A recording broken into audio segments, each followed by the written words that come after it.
Wow. Thank you so much, Professor Stein, for that beautiful statement. And thank you to the University of Toronto. I cannot tell you what a great honor it is to receive this.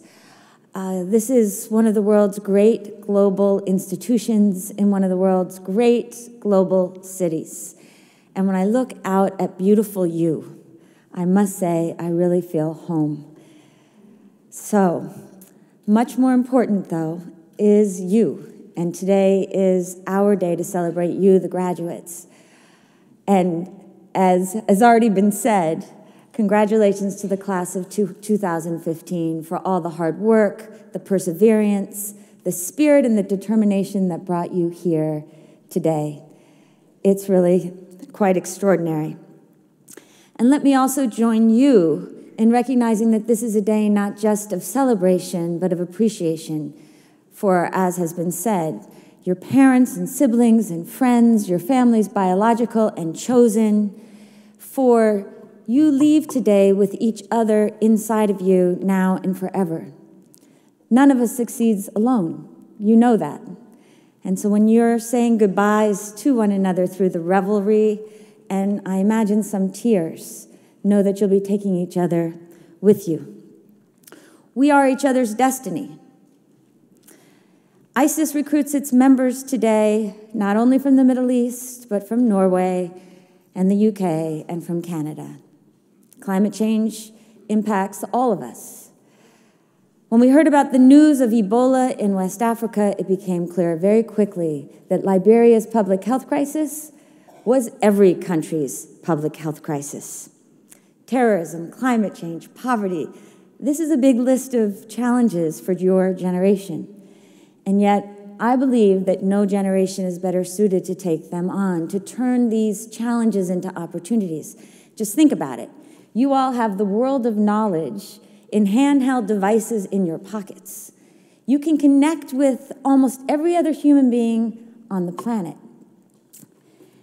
And you're already turning conventional capitalism on its head by creating the sharing economy, the generosity economy.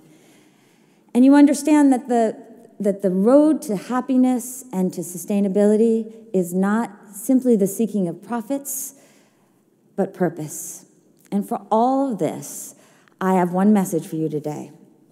One that might feel a little bit less expected on a glorious graduation day, but nonetheless holds the promise not only to what the world needs, but to what you need in terms of finding that meaning and that purpose in your life. So here it is, embrace the difficult. That's just great, right? You've spent 4 years working hard to get here. You're ready to go celebrate. You're stressed by a swirl of people asking you questions you might not have the answers to, nor want to answer. You're getting people's definition of success imposed on you, and I'm now asking you to do something harder. And yet, embracing the difficult is really choosing a life that's about impact. Lives focused on the hard are the kinds of lives that build purpose. And like all choices in life, they come with a price. There will be failures and loneliness, self-doubt. But the truth is, by the time you get my age, no matter what life you choose, that comes along with it. More importantly, in choosing the difficult, I believe it's the best path to ultimately find your best self. And there's one other thing. The problems the world faces today and needs you to solve are not easy. They are nothing if not difficult. And they're going to take all we've got, every one of us. So this is your invitation to lead. As Dr. Stein said, I have focused on a big, difficult problem for my entire life, trying to be a part of ending global poverty. It's a difficult one. And 30 years is a long time to focus on it. And as a world, we've made tremendous progress. Yet 2 billion people are still fully left out of the mainstream economy.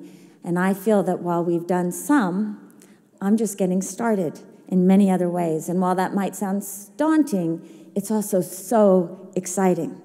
Because I believe that we can end global poverty, just not easily. And what's exciting about my work at Acumen is that we get to invest, as you heard, patient capital, long-term capital in those entrepreneurs who are daring to go where others will not, solving the big problems of healthcare and housing and energy for people who've been left out. It takes them a long time. And the way we choose those entrepreneurs is not just by the intelligence of their business plan, but by their grit and their determination, by finding those individuals who we believe will go the long haul and do what it takes. And what I've learned, most important, is that with the right kind of capital and the right kind of leader, ultimately, we can sometimes make the impossible possible. Take one of our investees, a young man named Sam Goldman. Now, when he graduated from university, he went right into the Peace Corps, and he moved to Niger in West Africa and found himself in a village for 5 years, unelectrified. And he said to me, you know, I was living in this village, and the only light we had after dark was kerosene lanterns, and I just started to assume that this was the reality of an African village. They went dark after the sun went down, except for this 19th century technology.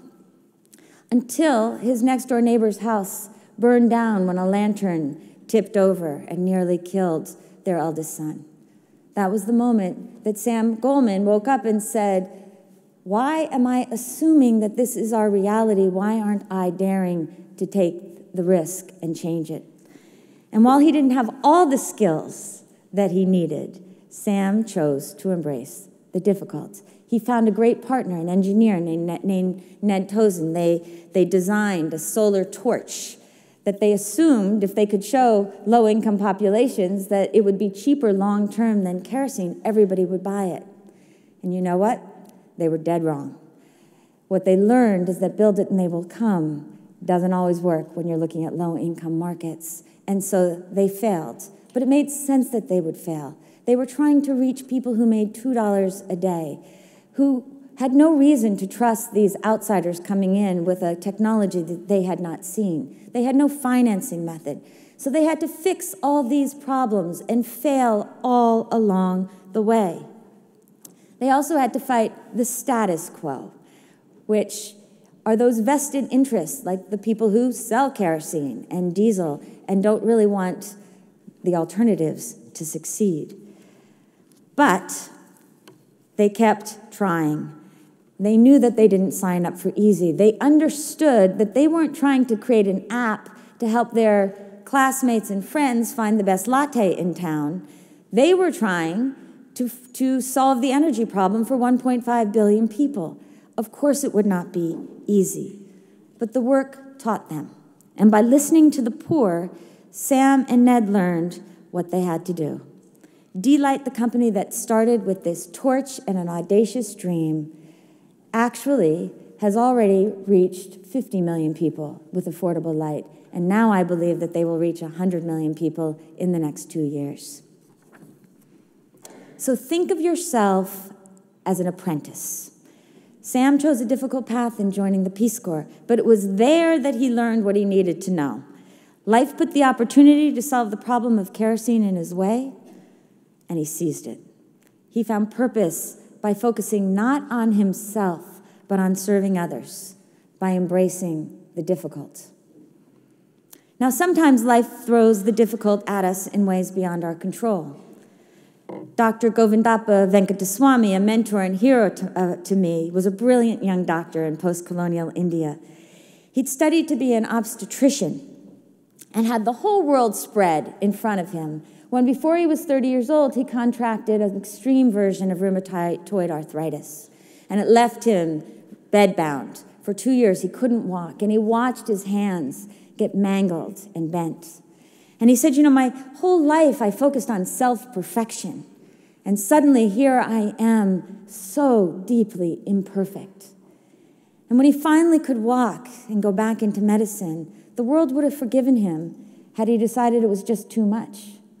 But instead, he decided to take on the difficult that had been imposed on him. And he switched from obstetrics into ophthalmology and decided that he would be not only an eye doctor, but an eye surgeon. And in his lifetime, he would become one of India's most celebrated and revered. And in the Indian civil service, when you're 58, you have a forced retirement. And again, the world would have said, absolutely understood, had Dr. V, as all those who knew him called him, decided it was enough. It was time to go and do something else.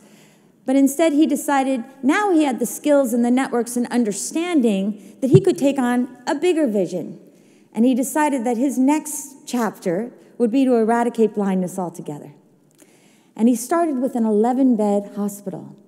A lot of people thought he was crazy.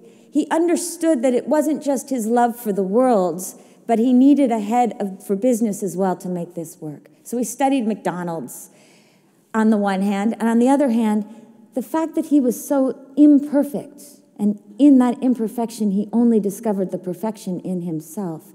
He found a deep empathy with the poor and those who struggled. And the business model that he created included everybody.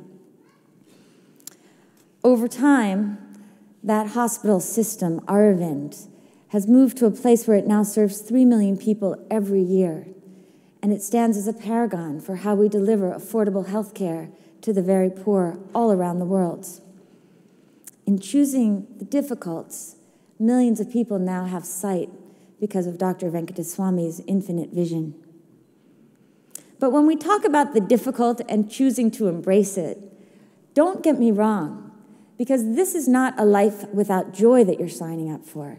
And Dr. V was one of those who taught me that more than anyone. In fact, the first time I met him, I noticed a beautiful gold shiny ring nestled against the swollen, misshapen knuckle on his hand. And I realized that this was a man who loved beauty, and he saw it in everything. And you should have heard him laugh. He never lost his childlike curiosity, and I hope you never lose yours either. Dr. V taught me that joy comes from being of service, and that requires a presence, a sort of slowing down, of listening. And in this hyper-connected world of ours, of distraction and endless possibilities, I worry that we sometimes see our energy sucked and fragmented away from our deepest self. And so we have to pay attention in a different kind of way, and that's not easy either. And so I urge you there too, choose the difficult. Choose every single day to find a moment to pay attention, to see beauty, to feel awe. Because it is all around you, sometimes in the most unexpected places. I remember visiting a woman named Dampati. She was fierce, feisty, tiny, and she and her family of 10 had to undergo the humiliation and the fear of watching their home of 15 years get bulldozed in a slum in New Delhi, India. After that, with no money, they ended up living in a tent for 7 years. I had met her a few years after she moved into a semi-permanent house that she built after having scraped some money together, borrowing from the moneylender. And I was visiting the Self-Employed Women's Association, another investment that we've made, that is finding a way to lend to formerly landless individuals to help them get started. For those of you who don't know New Delhi, in the wintertime, it can get brutally cold. But sometimes when you go to India, you forget that, so I was dressed for summer. And I was sitting in this unheated house that also had no water, freezing, listening to Dampati tell her story. And I was trying to pay attention. I was thinking about Dr. Venkataswamy. And I was realizing that that cold and that stress of poverty also fragments us and can make us make bad decisions. But I was also practicing what we call moral imagination, this idea that if you put yourself into another person's shoes, maybe we will make better decisions and come to better solutions. I thought about what it must be for that family to sleep at night in that house, so cold. And when Dampati, a few hours later, offered me a tiny cup of very sweet and hot tea, I went to grab it greedily, and I drank it really quickly. And she immediately offered me another cup. And I almost took it when I noticed her family, her children, her siblings, sitting in front of me, waiting for me to be sated before they would take their tea. And it was the humility and the grace of Dampati offering to me something that was, she did not have herself, shamed and awed me to take less than what I actually desired. And her action also made me ask myself, have I lost some of that grace in the mad pace of my own life? Sometimes, yes. I'm trying to do better. Being awed by another person's humanity entails the art of paying attention. And if we move that place of curiousness, that we are part of each other, that we are each other, we are more able to bring our best selves to the world, and I believe it becomes impossible to exploit one another. If we pay attention, it also becomes impossible not to see the extraordinary resilience of the human spirit. So embracing the difficult ultimately requires summoning the moral courage to speak up on behalf of those the world would sometimes rather not see.